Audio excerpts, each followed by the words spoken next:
Haroun and the Sea of Stories, Chapter 1, The Shah of Blah. There was once in the country of Alfbay a sad city, the saddest of cities, a city so ruinously sad that it had forgotten its name. It stood by a mournful sea of glumfish, which were so miserable to eat that they made people belch with melancholy, even though the skies were blue. In the north of the sad city stood mighty factories in which, so I'm told, sadness was actually manufactured, packaged, and sent all over the world, which never seems to get enough of it. Black smoke poured out of the chimneys of the sadness factories and hung over the city like bad news.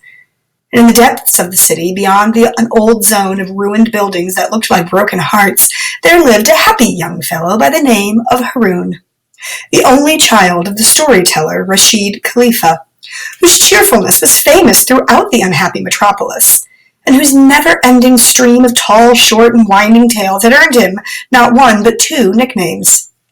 To his admirers, he was Rashid the Ocean of Notions, as stuffed with cheery stories as the sea was full of glumfish. But to his jealous rivals, he was the Shah of Blah. To his wife, Soroya, Rashid was for many years as loving a husband as anyone could wish for, and during these years Haroun grew up in a home in which, instead of misery and frowns, he had his father's ready laughter and his mother's sweet voice raised in song. Then something went wrong. Maybe the sadness of the city finally crept in through their windows. The day Soroya stopped singing, in the middle of a line, as if someone had thrown a switch, Haroun guessed there was trouble brewing, but he never suspected how much. Rashid Khalifa was so busy making up and telling stories that he didn't notice that Soroya no longer sang, which probably made things worse. But then Rashid was a busy man, in constant demand. He was the Ocean of Notions, the famous Shah of Blah. And what with all his rehearsals and performances, Rashid was so often on stage that he lost track of what was going on in his own home. He sped around the city and the country telling stories, while Soroya stayed home, turning cloudy and even a little thunderous and brewing up quite a storm. Haroun went with his father whenever he could, because the man was a magician, it couldn't be denied. He would climb up onto some little makeshift stage in a dead-end alley, packed with raggedy children and toothless old-timers, all squatting in the dust. And once he got going, even the city's many wandering cows would stop and cock their ears, and monkeys would jabber approvingly from rooftops, and the parrots in the trees would imitate his voice. Haroun often thought of his father as a juggler, because his stories were really lots of different tales juggled together, and Rashid kept them going in sort of a dizzy whirl and never made a mistake. Where did all these stories come from? It seemed that all Rashid had to do was part his lips in a plump red smile, and out would pop some brand new saga, complete with sorcery, love interests, princesses, wicked uncles, fat aunts, mustachioed gangsters in yellow check pants, fantastic locations, cowards, heroes, fights, and half a dozen catchy, hummable tunes. Everything comes from somewhere, Haroun reasoned. So these stories can't simply come out of thin air. But whenever he asked his father this most important of questions, the Shah of Blah would narrow his, to tell the truth, slightly bulging eyes and pat his wobbly stomach and stick his thumb between his lips while he made ridiculous drinking noises, glug, glug, glug. Haroun hated it when his father acted this way. No, come on, where do they come from really? He'd insist. And Rashid would wiggle his eyebrows mysteriously and make witchy fingers in the air. From the great story sea, he'd reply. I drink the warm story waters, and then I feel full of steam. Haroun found this statement intensely irritating. Where do you keep this hot water, then? He argued craftily. In hot water bottles, I suppose. Well, I've never seen any. It comes out of the invisible tap, installed by one of the water genies, said Rashid with a straight face. You have to be a subscriber. And how do you become a subscriber? Oh, said the Shah of Blah, that's much too complicated to explain. Anyhow, said Haroun grumpily, I've never seen a water genie either. I've never seen a water genie either, Rashid shrugged. You're never up in time to see the milkman, he pointed out. But you don't mind drinking the milk. So now kindly desist from this ifing and butting, and be happy with the stories you enjoy. And that was the end of that. Except that one day Haroun asked one question too many, and then all hell broke loose. The Khalifas lived in the downstairs part of a small concrete house with pink walls, lime green windows, and blue painted balconies with squiggly metal railings, all of which made it look, in Haroun's view, more like a cake than a building. It wasn't a grand house, nothing like the skyscrapers where the super rich folks lived. Then again, it was nothing like the dwellings of the poor either. The poor lived in tumble-down shacks made of old cardboard boxes and plastic sheeting, and these shacks were glued together by despair. And then there were the super poor who had no homes at all. They slept on pavements and in doorways of shops and had to pay rent to local gangsters for doing even that. So the truth is, Haroun was lucky. But luck has a way of running out without the slightest warning. One minute you've got a lucky star watching over you, and the next instant it's done a bunk. In the sad city, people mostly had big families, but the poor children got sick and starved, while the rich kids overate and quarreled over their parents' money. Still, Haroun wanted to know why his parents hadn't had more children, but the only answer he got from Rashid was no answer at all. There's more to you, young Haroun Khalifa, than meets the blinking eye. Well, what was that supposed to mean? We used up our full quota of child-making stuff just in making you, Rashid explained. It's all packed in there, enough for maybe 4 or 5 kiddies. Yes, sir, more to you than the blinking eye can see. Straight answers were beyond the powers of Rashid Khalifa, who would never take a shortcut if there was a longer, twistier road available. Soroya gave Haroun a simpler answer. We tried, she sadly said. This child business is not such an easy thing. Think of the poor Senguptas. Senguptas lived upstairs. Mr. Sengupta was a clerk at the offices of the city corporations, and he was as sticky, thin, and whiny-voiced as mingy as his wife Onita was generous and loud and wobbly fat. They had no children at all, and as a result, Onita Sengupta paid more attention to Haroun than he really cared for. She brought him sweetmeats, which was fine, and ruffled his hair, which wasn't. And when she hugged him, the great cascades of her flesh seemed to surround him completely, to his considerable alarm. Mr. Sengupta ignored Haroun, but was always talking to Soroya, which Haroun didn't like, particularly as the fellow would launch into criticisms of Rashid, the storyteller, whenever he thought Haroun wasn't listening. That husband of yours, excuse me if I mention, he would start in his thin, whiny voice. He's got his head stuck in the air and his feet off the ground. What are all these stories? Life is not a storybook or a joke shop. All this fun will come to no good. What's the use of stories that aren't even true? Haroun, listening hard outside the window, decided he did not care for Mr. Sengupta, this man who hated stories and storytellers. He didn't care for him one little bit. What's the use of stories that aren't even true? Haroun couldn't get the terrible question out of his head. However, there were people who thought Rashid's stories were useful.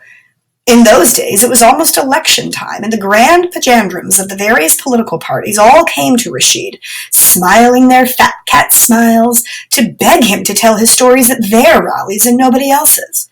It was well known that if you could get Rashid's magic tongue on your side, then your troubles were over. Nobody ever believed anything a politico said, even though they pretended as hard as they could that they were telling the truth. In fact, this is how everyone knew they were lying. But everyone had complete faith in Rashid, because he always admitted that everything he told them was completely untrue and made up out of his own head. So the politicos needed Rashid to help them win the people's votes. They lined up outside of his door with their shiny faces and fake smiles and bags of hard cash. Rashid could pick and choose. On the day that everything went wrong, Haroun was on his way home from school when he was caught in the first downpour of the rainy season. Now, when the rains came to the sad city, life became a little easier to bear. There were delicious pomfret in the sea at that time of year, so people could have a break from the glumfish. And the air was cool and clean because the rain washed away most of the black smoke billowing out of the sadness factories. Haroun Khalifa loved the feeling of getting soaked to the skin in the first rain of the year, so he skipped about and got a wonderful warm drenching and opened his mouth to let the raindrops plop on his tongue. He arrived home looking as wet and shiny as a pomfret in the sea. Miss Onita was standing on her upstairs balcony, shaken like a jelly, and if it hadn't been raining, Haroun might have noticed that she was crying. He went indoors and found Rashid the storyteller looking as if he'd stuck his face out of the window because his eyes and cheeks were soaking wet, even though his clothes were dry. Haroun's mother, Saroya, had run off with Mr. Sengupta. At 11 a.m. precisely, she had sent Rashid into Haroun's room, telling him to search for some missing socks.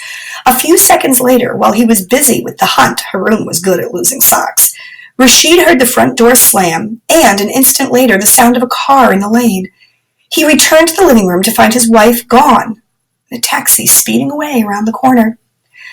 She must have planned it all very carefully, he thought. The clock still stood at 11 o'clock exactly. Rashid picked up the hammer and smashed the clock to bits. Then he broke every other clock in the house, including the one on Haroun's bedside table. The first thing Haroun said on hearing the news of his mother's departure was, "What did you have to break my clock for?" Saroya had left a note full of all the nasty things Mr. Sengupta used to say about Rashid. "You are only interested in pleasure, but a proper man would know that life is serious business. Your brain is full of make-believe, so there is no room in it for facts. Mr. Sengupta has no imagination at all. That is okay by me." There was a postscript. "Tell Haroun I love him, but I can't help it. I have to do this now." Rainwater dripped onto the note from Haroun's hair. "What to do, son?" Rashid pleaded piteously. "Storytelling is the only work I know." When he heard his father sounding so pathetic, Haroun lost his temper and shouted, "What's the point of it? What's the use of stories that aren't even true?" Rashid hid his face in his hands and wept.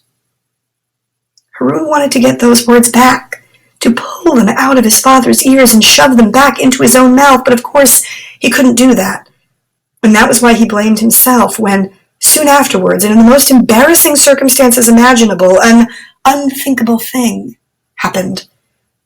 Rashid Khalifa, the legendary ocean of notions, the fabled Shah of Blah, stood up in front of a huge audience, opened his mouth, and found that he had run out of stories to tell. After his mother left home, Haroun found that he couldn't keep his mind on anything for very long, or, to be precise, for more than 11 minutes at a time. Rashid took him to a movie to cheer him up, but after exactly 11 minutes, Haroun's attention wandered, and when the film ended, he had no idea how it had all turned out, and had to ask Rashid if the good guys won in the end. The next day, Haroun was playing goalie in the neighborhood game of street hockey, and after pulling off a string of brilliant saves in the first 11 minutes, he began to let in the softest, most foolish, and most humiliating of goals. And so it went on. His mind was always wandering off somewhere and leaving his body behind. This created certain difficulties, because many interesting and some important things take longer than 11 minutes. Meals, for example, and also mathematics examinations. It was Onita Sengupta who put her finger on the trouble. She had started coming downstairs even more than before. For instance, to announce defiantly, "No more Mrs. Sengupta for me! From today, call me Miss Onita only!" After which she smacked her forehead violently and wailed, "Oh, what is to become?" When Rashid told Miss Onita about Haroun's wandering attention, however, she spoke firmly and with certainty. 11 o'clock when his mother exited, she declared. "Now comes this problem of 11 minutes. Cause is located in his psychology." It took Rashid and Haroun a few moments to work out that she meant psychology. "Owing to psychological sadness," Miss Onita continued, "the young master is stuck fast on his 11 number and cannot get to 12. "That's not true," Haroun protested. But in his heart he feared it might be. Was he stuck in time like a broken clock? Maybe the problem would never be solved unless Saroya returned to start the clocks up once again. Some days later, Rashid Khalifa was invited to perform by politicos from the town of G in the nearby valley of K, which nestled in the mountains of M. I should explain that in the country of Aleph Bay, many places were named after letters of the alphabet. This led to much confusion because there were only a limited number of letters and an almost unlimited number of places in need of names. As a result, many places were obliged to share a single name. This meant the people's letters were always going to the wrong address. Such difficulties were made even worse by the way in which certain places, such as the Sad City, forgot their names entirely. The employees of the National Mail Service had a lot to put up with, as you can imagine, so they could get a little excitable on occasion. "We should go," Rashid said to Haroun, putting a brave face on things. "In the town of G in the valley of K, the weather is still fine, whereas here the air is too weepy for words." It was true that it was raining so hard in the Sad City that you could almost drown just by breathing in. Miss Onita, who just happened to have dropped in from upstairs, agreed sadly with Rashid. "Tip-top plan," she said. "Yes, both of you go. It will be like a little holiday, and no need to worry about me sitting all by myself." "The town of G is not so special," Rashid told Haroun as the train carried them toward that very place. "But the valley of K, that is different. There are fields of gold and mountains of silver, and in the middle of the valley there is a beautiful lake, whose name, by the way, is Dull." "If it's so beautiful, why isn't it called interesting?" Haroun argued, and Rashid, making a huge effort to be in a good mood, tried to put on his old witchy fingers act. "Ah, now, the interesting lake," he said in his most mysterious voice. "Now that's something else again. That's a lake of many names. Yes, sir, so it is." Rashid went on trying to sound happy. He told Haroun about the luxury-class houseboat waiting for them on the Dull Lake. He talked about the ruined fairy castle in the Silver Mountains and about the pleasure gardens built by the ancient emperors, which came right down to the edge of the Dull Lake, gardens with fountains and terraces and pavilions of pleasure, where the spirits of the ancient kings still flew about in the guise of hoopoe birds. But after exactly 11 minutes, Haroun stopped listening. And Rashid stopped talking too, and they stared silently out of the window of the railway carriage at the unfolding boredom of the plains. They were met at the railway station in the town of G by two unsmiling men wearing gigantic mustachios and loud yellow checked pants.